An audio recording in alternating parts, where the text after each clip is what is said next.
김태우 전 통일연구원장님이십니다. 북핵 고도화와 한국의 생존 전략이라는 주제로 발표하실 예정입니다. 큰 박수로 모셔주시기 바랍니다.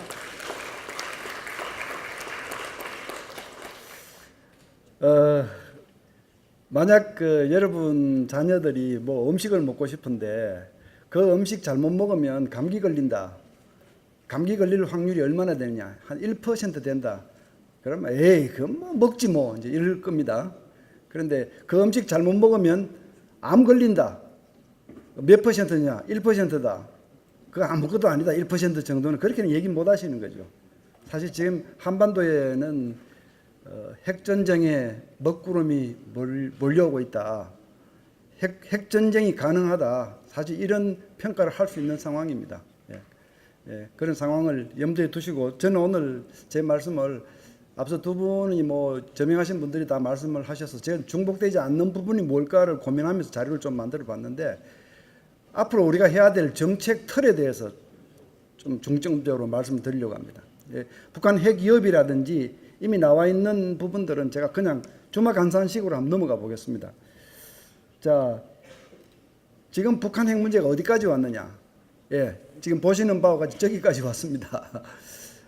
핵실험을 6번 했고 수소탄까지 터뜨렸고 탄두 투발수단 고도화됐고 그러나 여전히 대북 제재는 통하지 않는 중국과 러시아의 이중 플레이 때문에 통하지 않는 이런 상태에 지금 교착되어 있는 거죠. 제가 오른쪽에 저기 설명한 저 부분들은요.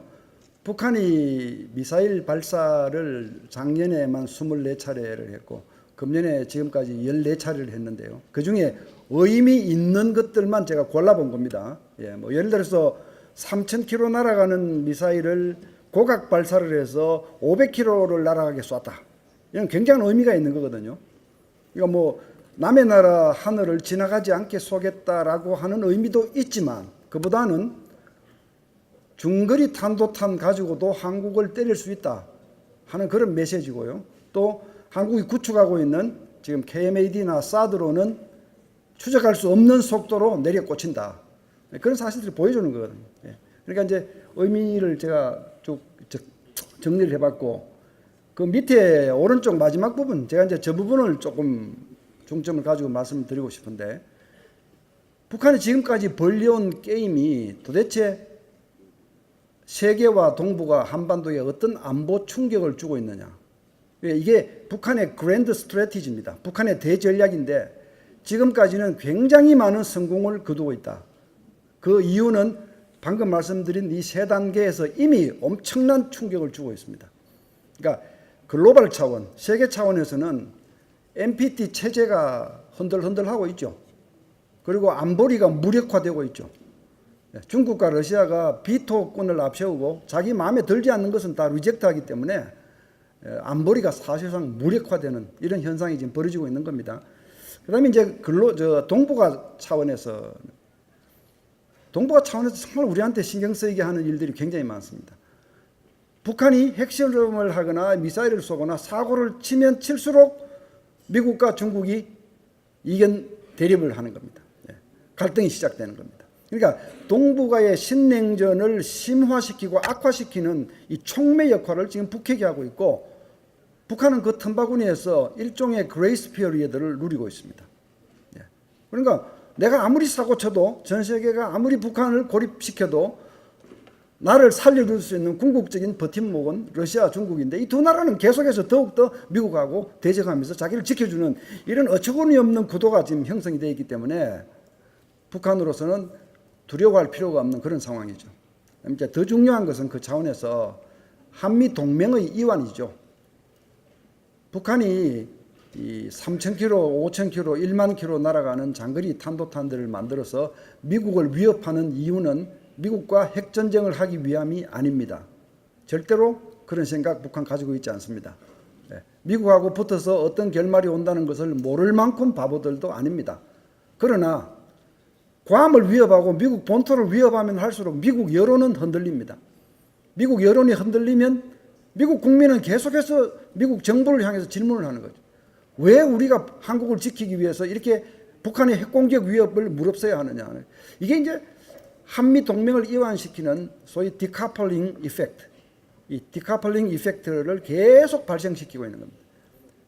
북한이 이런 게임을 하고 지금 이미 상당히 성공을 거두고 있다. 한반도 차원에서는 뭐 우리 다 실감하는 거죠. 한반도의 군사 균형은 이미 붕괴되었습니다. 우리 군이 가지고 있는 이 재래 군사력에서 질적 우위는 사실상 의미가 퇴색되었습니다. 그뿐이 아니죠. 북한이 핵을 사용하면 물론 무섭지만 사용하지 않는다 하더라도 계속해서 한국을 심리적으로 위축시키는 소위 이게 정치 외교적 무기거든요. 북한한테 양보를 해야 되고 북한이 도발하면 강력하게 되받아치지 못하고 우리 사회에서는 북한을 핵을 말리기 위해서는 안보를 튼튼히 하기보다는 북한을 달래야 한다는 이상야릇한 진리들이 확산되는, 그래서 소위 말하는 진보 세력이 집권을 하고 이 사회 주류가 되는 이런 이상한 현상까지 지금 벌어지고 있는 겁니다. 이 현상이 계속되면 남북 관계는 북한이 주도하는 이 운항 관계로 간다. 운항 관계, 송아지와 늑대의 관계로 간다. 초식 동물과 육식 동물의 관계가 어떤 관계입니까? 한쪽은 잡아먹히지 않기 위해서 필사적으로 도망다녀야 되는 이제 이런 관계로 간다. 이 세 가지 차원에서 이미 북한의 대전략은 상당한 성공을 거두고 있다. 이렇게 평가를 해야 마땅할 겁니다. 제가 수소폭탄 실험한 얘기는 이미 신문에 다 났기 때문에 제가 중원부원 드리지 않았습니다만은 분명하게 제가 여기서 장담 드릴 수 있습니다. 이번 북한의 핵실험은 200메가톤 넘습니다. 예. 우리 기상청이 발표한 50메가톤은 턱없이 보수적인 평가고요. 적어도 200메가톤, 최대 200킬로톤, 최대 1메가톤까지 가능합니다. 예. 뭐 여러 가지 이유를 들어서 말씀드릴 수 있지만 제가 시간 관계상 생략하겠습니다. 한번 북한의 그 핵무기 연구소가 발표한 선언문을 한번 자세히 한번 읽어보십시오. 그 안에 굉장히 자세히 다 설명해 놨습니다. 우리 일반인들은 그냥 다 스쳐 지나갔는데요. 그 안에 보시면요. 분열탄을 터뜨려서 그 열을 이용해서 융합탄을 터뜨렸다는 그 1단계, 2단계 설명이 자세하게 되어 있고요.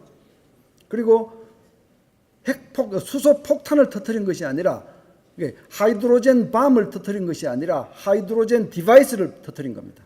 본격적인 수소폭탄이 아니다. 이건 수소폭탄 폭발 장치를 실험한 것이다. 그런 얘기가 거기 다 고스란히 담겨 있습니다. 그건 북한이 핵폭탄 못 만들어서 그런 것이냐? 저는 그렇게 보지 않거든요. 본격적인 수소폭탄을 만들어서 실험한다면 아마 풍계리 일대가 다 붕괴되겠죠. 함몰되겠죠. 예, 이번에도 지금 이번 갱도는 부분적으로 함몰이 되었습니다. 예. 그러니까 이런저런 사정 때문에 북한이 저렇게 한 겁니다. 지금. 자, 오른쪽에 그 도표와 중간에 설명은 제가 왜 이 소개를 드리느냐면요. 아직도 우리 사회에서는 북한이 핵무기 만들었는데 이제 수소폭탄도 만들었다며 이렇게 말씀하시는 분들 계세요. 그렇게 말씀하시면 안 되죠. 핵폭탄이 1세대에서부터 5세대까지 진화가 되고 있거든요. 그 1세대 폭탄이 원자폭탄이고 2세대가 수소폭탄이고 3세대가 중성자탄이고 4세대, 5세대 이렇게 진화되고 있는 겁니다. 그래서 이걸 개통을 잘 아시라는 의미에서 제가 소개를 해봤고요. 1세대 원자폭탄에서 2세대 수소폭탄이 되면 폭발력이 수십 배에서 수백 배 커진다. 이건 뭐 다 아시는 얘기일 겁니다. 근데 왜 제가 북한이 수소폭탄 능력이 없다고 얘기를 못한다 하느냐 하면 오른쪽 도표를 보시면요. 1세대 원자폭탄을 만든 나라가 2세대 수소폭탄에 가기까지 몇 년이 걸렸는지 보시라고 제가 도표를 만들었습니다. 예. 보통 5년 정도고요. 길어야 7년이고요. 중국은 2년 7개월 만에 만들었습니다.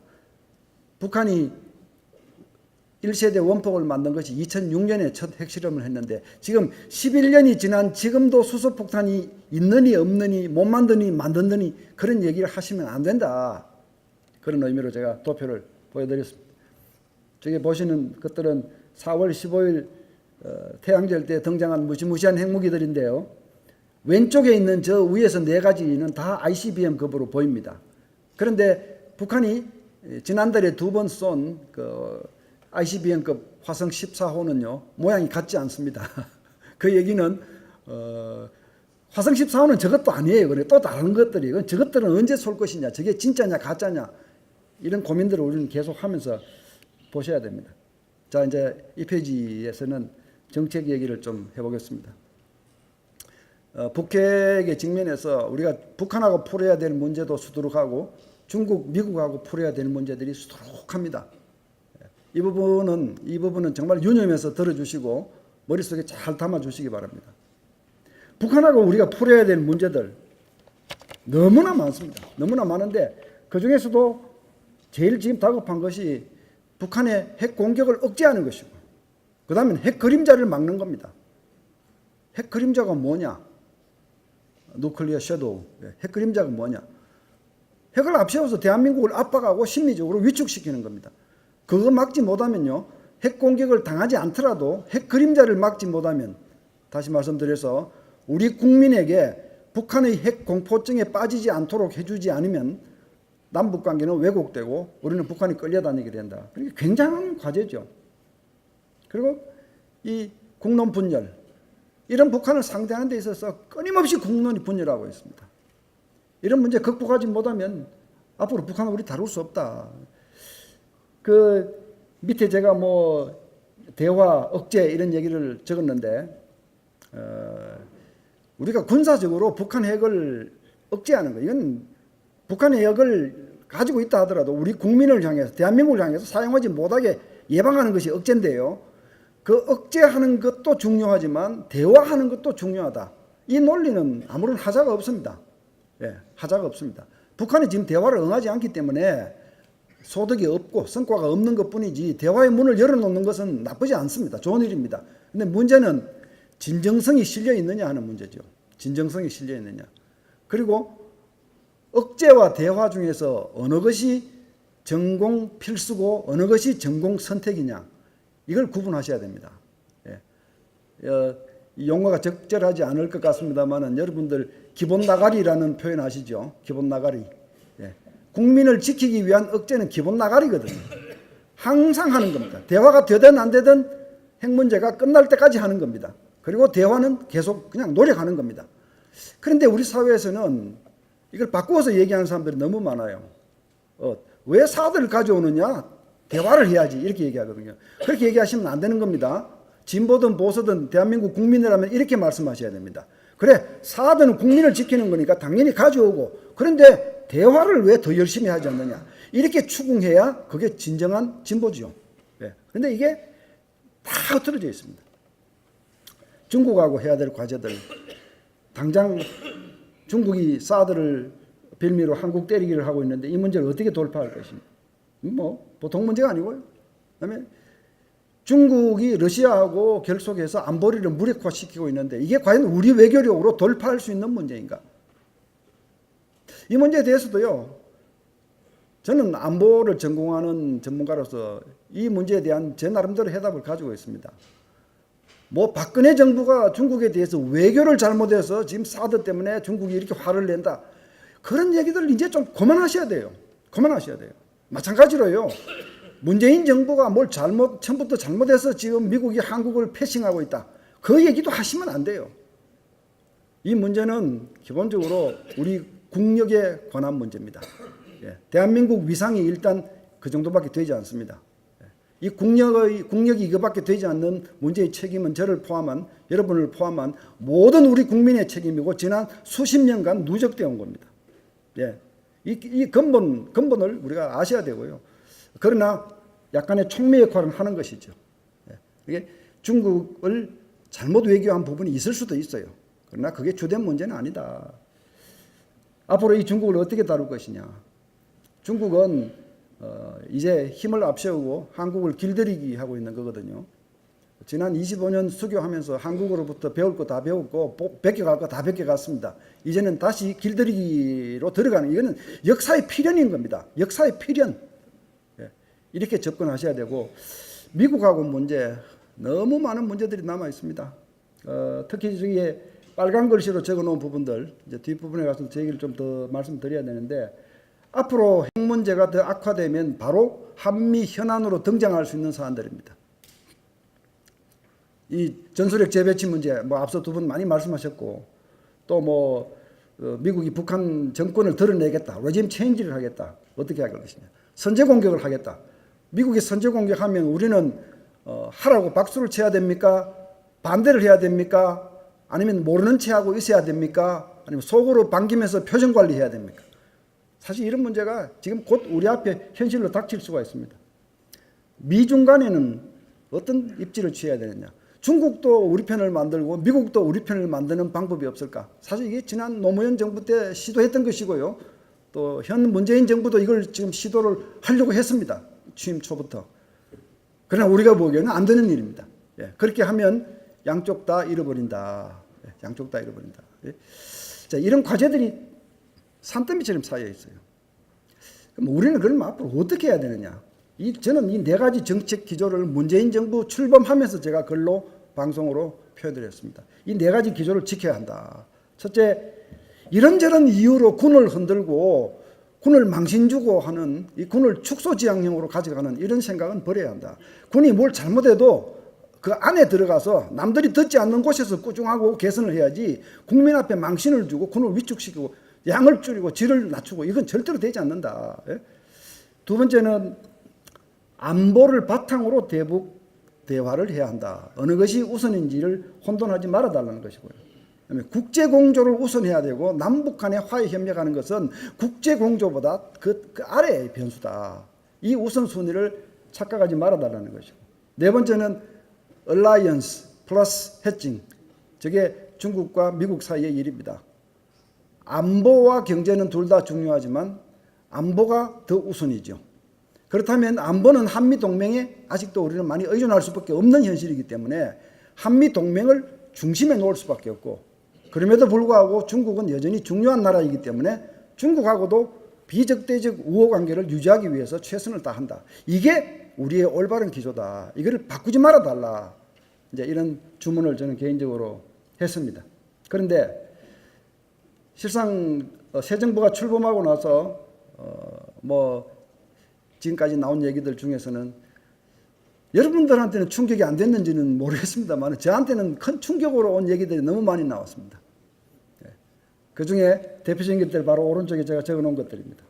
전작권 조기 전환하겠다. 평화협정하겠다. 추진하겠다. 핵동결 빅딜을 추진하겠다. 탈원전을 하겠다. 저건 대한민국의 운명을 바꿀 수 있는 얘기들인데 지난 수십 년 동안 저게 북한이 그렇게 원해왔던 것인데 북한이 저걸 하려고 그렇게 이런저런 술수를 써왔던 그런 일들인데 그걸 우리 정부가 얘기를 먼저 한다. 이 부분에 대해서 저는 충격을 받고 혼란을 금할 수가 없었는데 글쎄요. 제1야당에서 보수당에서 왜 이런 문제에 대해서 체계적으로 대응을 하지 않는지 저는 좀 의아스럽습니다. 시간이 남으면 시간이 허용되면 제가 저 뒷부분에 가서 설명을 좀 더 해보겠습니다. 자, 제가 이제 이 4대 기조를 말씀드렸고 그러면 우리는 실제로 뭘 해야 되느냐 하는 건 결국은 이 억제도 해야 되고 제재도 해야 되고 대화도 해야 되는데 이 세 가지를 해야 되는데 북한에 대해서는 억제를 하는 방법은 이런 겁니다. 제가 긴 설명 드리지 않겠습니다. 억제하기 위해서는 우리 군이 선제 능력도 있어야 되고 방어 능력도 있어야 되고 응징 능력도 있어야 되고 또 북핵 피해로부터 국민을 지켜내는 방호 능력도 가져야 하는데 맨 마지막에 방호 능력은 제로 없습니다. 북핵이 실상 떨어지면 대한민국 국민은 뭘 할지 아는 사람이 없습니다. 훈련받은 바도 없고 매뉴얼도 없고 아무것도 없습니다. 그냥 속수무책입니다. 그 앞부분 세 가지 저 세 가지를 위해서 우리 군이 킬체인 하고 있고 사드 가지고 있고 또 응징하기 위해서 KNPR이라고 하는 새로운 전략 개념을 등장시켰습니다. 이 세 가지는 우리 군이 지속적으로 발전시켜 나가야 하고 또 새 정부에서도 삼축 체제를 조속히 구축하라. 이게 삼축 체제입니다. 선제, 방어, 응징 이게 삼축 체제인데 삼축 체제를 조속히 구축하라는 말들을 많이 합니다. 그러나 제가 묻는 것은 그렇게 말씀하시는 당신들께서 삼축 체제를 정말 알고 얘기를 하는 것이냐. 정말 참 들고 싶은 말씀이 많습니다. 이 삼축 체제는 우리 군이 시작을 했지만 아직은 걸음마 단계고요. 미군이 도와주지 않으면 절대로 해결할 수 없는 부분들이 저게 고스란히 남아 있습니다. 정보, 감시, 정찰 이런 부분은 미군이 도와주지 않으면 아직 멀었습니다. 아직 걸음마 단계인데 나중에 더 시간을 가지시고 여러분들께서 삼축 체제를 정말 제대로 한번 정밀 검토해 보시고 우리 군이 이 체제를 빨리 강화하기 위해서 뭘 도와줘야 되는가 이런 부분을 좀 연구를 해 주시면 좋겠다 하는 생각입니다. 이스라엘 같은 나라는 지금 사중방어를 하고 있죠. 사중방어. 예, 저 위에서부터 에로 시스템이 요격하고 그게 뚫리면 뒤에 데이빗 슬링이 요격하고 또 그게 뚫리면 패기 하고 마지막에는 또 아이언담이 하고 이제 4단계. 근데 이런 걸 설치하면서 저는 이스라엘 국민들 간에 이것 때문에 분열이 일어났다, 뭐 데모가 있었다 이런 얘기 들어본 일이 없습니다. 그래서 제가 만나는 외국 전문가들은 대한민국이 지금까지 아주 미비한 이 팩 하나밖에 없다가 사드를 가져와서 이중방어를 하려고 하는데 진짜 뭐 반대 데모가 있고 뭐 군인이 들락거리는 성주기지에 민간인들이 완장을 차고 군의 출입을 통제하고 있고 이런 얘기를 듣는 순간 그냥 이해를 못 한다는 겁니다. 대한민국은 도대체 뭐 하는 나라인지 모르겠다는 겁니다. 예? 뭐 감안하시면 좋겠고요. 제가 이제 지금부터는 뭐 이미 12시가 넘어가는 것 같은데 조금만 참아 주십시오. 제가 한 5분 안에 이 실험에 예. 뭐 여러분들 바쁘실까봐 제가 이제 그런 겁니다. 지금 저한테 충격으로 와닿았다는 새로운 이 거론들, 제안들에 대해서 제가 하나씩 좀 따져보려고 합니다. 이게 얼마나 큰 사안인지를 한번 따져보려고 합니다. 전작권을 가급적 빨리 전환하겠다. 이게 노무현 정부 때 시도를 했던 일이고요. 이제 다시 또 이 문제가 재론이 됐는데 전작권 문제를 거론하려면요. 우선 이 3가지 기준을 먼저 따져야 됩니다. 이 3가지 기준. 그러니까 첫 번째 기준은요. 지금 전작권 체제와 그분들이 원하는 대로 전작권을 따로 분리했을 때 체제 중에서 어느 것이 북한이 보기에 대한민국을 유린하기가 쉬우냐. 그게 첫 번째 기준이 돼야 됩니다. 그 전면 전쟁 일으키기에 어느 것이 쉬우냐 하는 겁니다. 두 번째는 지금 체제와 분리된 이후 체제 중에 어느 것이 한반도 유사시 미군이 달려오기가 쉬우냐. 이걸 보셔야 됩니다. 세 번째는요. 지금 체제와 분리된 이후 체제 중에서 어느 것이 전쟁을 해서 이길 확률이 높으냐. 이 3가지보다 더 중요한 게 있으면 저한테 여러분들 한번 말씀해 보십시오. 이게 우리 죽고 사는 문제를 가늠하는 기준들 아닙니까? 여러분 동의하시죠? 예. 그러면요, 나머지 문제, 전시작전 통제권이 미군이 주관을 하니까 대한민국이 외교적 모습이 우습다, 국가적 자존심이 아주 일그러졌다, 뭐 어쩌다 저쩌다, 뭐 중국이 한국의 독자 군사 외교를 인정하지 않는다, 북한이 뭐 한국군을 괴뢰군이라고 얘기를 하고 1대1로 협상을 해주지 않는다. 이런 얘기들은 다 주변적인 얘기입니다. 주변적인 얘기입니다. 예. 제가 국가 자존심이나 외교적 모양새가 중요하지 않다는 말씀은 아닙니다. 예. 그러나 그거보다는 죽고 사는 게 더 중요하고, 그다음에 우리가 뭐 독자 외교가 불가능하다 이런 얘기는요 굉장히 과장 왜곡된 겁니다. 솔직하게 중국한테 한번 물어보십시오. 공식 석상이 아닌 비공식 석상에서 한번 물어보십시오. 우리가 미국하고 동맹을 결연하고 대한민국이 홀로 서 있는 상태에서 중국이 대한민국을 더 대접할래? 아니면 강력한 한미동맹 하에서 한미군이 함께 움직이는 상황에서 중국이 한국을 더 대접할래? 한번 물어보십시오. 어느 것이 정답인지. 똑같은 질문을 북한한테도 한번 비공개 자리에서 한번 물어보십시오. 이게 답이 다 나와 있는 문제입니다. 이런 문제들 가지고 성급하게 전작권 얘기를 다시 끄집어내고 있는데 여기에 대해서는 자유한국당이 뭔가 정책적 반론을 해야 되는 사안이다. 그렇게 생각하고요. 평화협정 정말로 더 머리 아픈 얘기입니다. 우리 의원님 여러분들이나 저희 같은 전문가들이나 이거 모르는 사람 계시겠습니까? 지금의 정전체제를 항구적인 종전체제로 바꾸고 한반도에 항구적인 평화체제를 구축하면 좋겠다. 이거 모르는 분 계십니까? 이렇게 얘기하면 우리 젊은 사람들이 쉽게 환호합니다. 쉽게 열광합니다. 그 젊은이들을 설득하고 설명하기가 굉장히 어려워요. 왜냐하면 이 논리 자체가 굉장히 매력적이고 섹시하기 때문에 반론을 제기하기가 참 어려워요. 그러나 지난 수십 년 동안 평화협정을 경계해온 이유에 대해서도 좀 고민해달라. 제가 두 가지만 함축적으로 말씀드리면요. 첫째는요. 어떤 평화조약 종전협정도核심을 품은 당사자가 포함되어 있으면 준수되지 않습니다. 그게 역사적 교훈입니다. 1979년 베르사유 조약. 나치 독일, 그 당시는 나치는 아니지만 독일한테 패전의 책임을 왕창 물리고 과도한 배상금을 요구하고 독일 사람들이 굉장한 불만을 가지고 있었죠. 결국은 그게 나치의 등장과 2차 대전으로 터져나왔죠. 뭐 독소 불가침 조약 깨지고요. 일소 불가침 조약도 깨졌고요.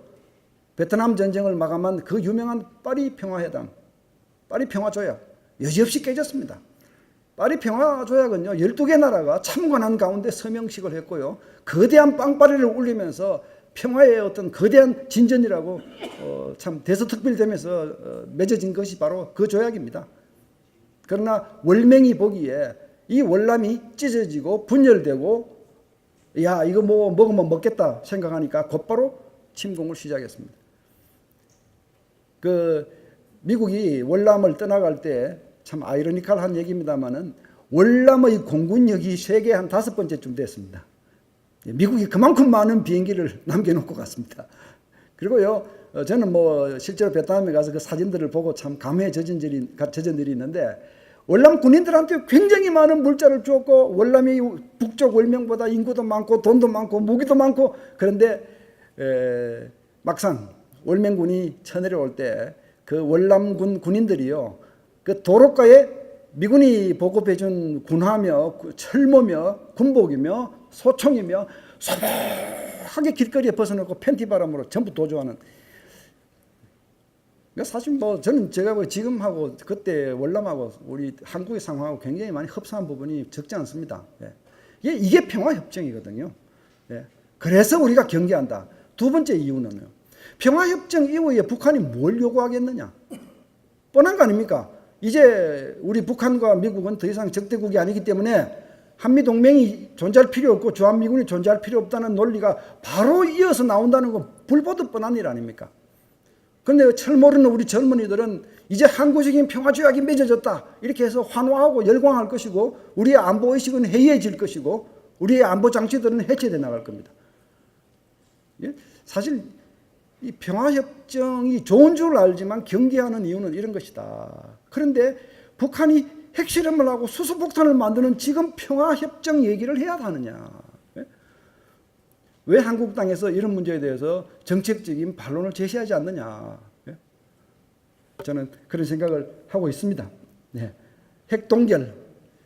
저는 제 핵전략을 전공해서 박사를 받은 사람이고 뭐 부끄러운 말씀입니다만은 제가 지금까지 뭐 잡글까지 포함하면 핵 문제 관련해서 글 쓴 게 한 2,000편 좀 되는 사람입니다. 그래 핵 문제에 대해서 제가 생각 안 해본 구석이 있겠습니까? 모든 구석을 다 고민해 봤습니다. 그런데 핵동결, 제가 박사학위 논문을 쓸 때도 소련과 미국 간의 핵동결 논의가 한창 있었습니다. 근데 한반도의 핵동결 저게 왜 위험하냐? 핵동결이 되면요, 북한이 지금 가지고 있는 핵실력은 고스란히 인정이 되고, 그 다음 사고만 안 치면 돼요. 핵실험하고 미사일 쏘고 이거 안 하고 가만히 있으면 돼요. 그럼 미국은 골칫거리가 없어집니다. 그럼 대한민국은 남북 간의 군사적 불균형, 비대칭성은 고착되는 것이죠.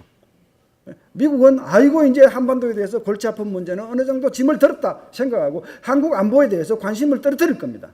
이게 바로 동맹 이완을 가져오고 남북 간의 군사적 불균형을 고착화시키는 징검다리가 될 수 있기 때문에 핵동결 얘기를 우리는 끄집어내지도 못하게 하는 겁니다. 이런 대책 없이 어떻게 핵동결 얘기를 그렇게 쉽게 하시느냐. 탈원전. 뭐 저는 개인적으로 탈원전 문제는 제 인생이 걸렸던 문제입니다. 1991년 노태우 정부가 농축 재처리 포기 선언을 했을 때 저는 국방연구원의 젊은 연구원이었죠. 제가 방금 그걸 공부하고 왔는데 이건 아닙니다.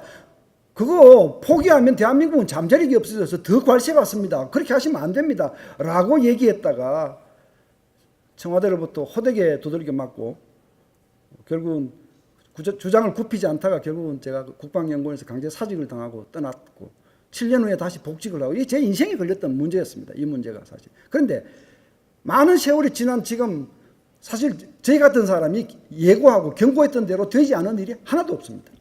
농축재질이 포기하면 우리만 꼽사등이 된다. 우리 원자력 산업만 불굴을 만들고 우리의 핵잠재력만 없애는 것이다. 북한은 결코 말듣지 않는다. 우리만 바보 되는 것이다. 라는 얘기들 그대로 다 진행이 됐습니다. 게다가 지금에 와서는 북한이 핵실험을 계속하고 수포까지 만드는 이런 상황에 우리가 가진 잠재력이라고는요, 비록 농축 재채를 하지 못하고 있는 상황이지만 그래도 우리 원자력은 그것 빼고 나머지 상용 부분에서 세계 최고 수준을 이룩했고요. 가장 경쟁력이 높고 경제력이 있는 원전 제작자가 됐고요.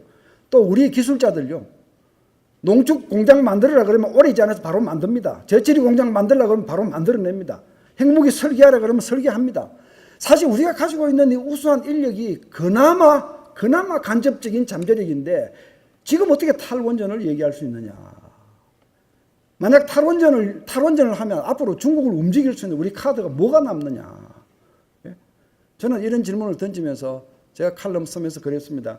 탈원전 정책은 경제적, 환경적 차원에서 에만 결정할 문제가 아니다. 핵 안보 차원에서 심각하게 고민해야 한다. 예? 여러분도 같이 저와 이 고민을 나눠주시면 좋겠습니다. 전술핵 재반입 얘기는 앞서 많이 말씀드렸는데 저는 그 뒤에 부분 말씀드리겠습니다.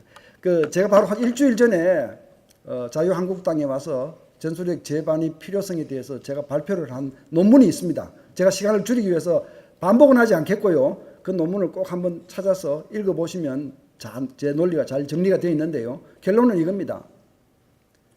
전술핵 재반임이 가져오는 장점도 많고 단점도 많습니다. 그러니까 이게 뭐 전술핵만 가져오면 다 무조건 괜찮은 거야 이렇게 일방적으로 주장하시면 설득력이 떨어지는 저급한 주장이 될 수 있습니다. 네. 우리도 이거는 고육지책으로 생각하는 것이다. 고육지책이다. 이런 입장을 가지시는 게 좋고, 뭐 장점들 제가 정리해 놓은 거 읽어보시면 아실 겁니다. 예. 뭐 남북한의 뭐 군사 균형 해소할 수 있고, 뭐 북한의 핵 그림자 효과 차단할 수 있고, 뭐 미국의 한국 코리아 패싱 이거 해소할 수 있고, 전술핵이 들어오면 한미 간에 얼마나 더 결속되겠습니까? 그 관리 운영해야 되니까요. 예? 이런 많은 장점들이 있어요. 그런데 그 중에서 가장 어떤가는 장점은 이겁니다. 전술핵이 실제로 들어올 수 있느냐 하는 문제는 어떻게 보면 별개의 문제입니다. 우리가 아무리 원한다고 해서 뭐 미국이 선뜻 그러자 이렇게 할 가능성도 아직 잘 모르겠습니다. 그러나 한국 국민이 일심단결해서 전술핵 재배치를 외치고 한미가 이 문제를 논의하기 시작하는 순간부터 우리의 강력한 외교적 카드가 되는 겁니다.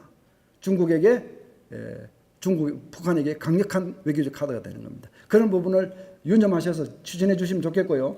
단점들이 많은데요. 단점들 중에서 가슴 아픈 단점들이 많습니다. 중국이 뭐 오만 난리를 칠 텐데 저 문제를 어떻게 극복할 것이냐, 이제 이런 얘기들이 분명히 단점이고요. 또 우리 내부에서 사드 가지고도 분열되는데 전술핵 가지고 얼마나 분열되겠느냐. 이건 참 정말 가슴 아픈 일이죠. 그러나 밑에 제가 빨간 글자로 쓰는 저 두 가지 논리는 저건 궤변입니다. 궤변. 우리가 전술핵을 가져오면 북한한테 비핵화를 요구할 명분이 없어진다. 이건 정말 궤변입니다. 아니, 북한이 지금 1991년도에 같이 농축 재질이 안 갖는다고 비핵화 공동선언 서명해놓고 그거 다 쓰레기통에 버리고 지금은 수소폭탄까지 만들고 ICBM까지 만드는데 아직도 우리가 이거 하면 명분이 없어진다. 지금 아직도 그 얘기를 해야 됩니까?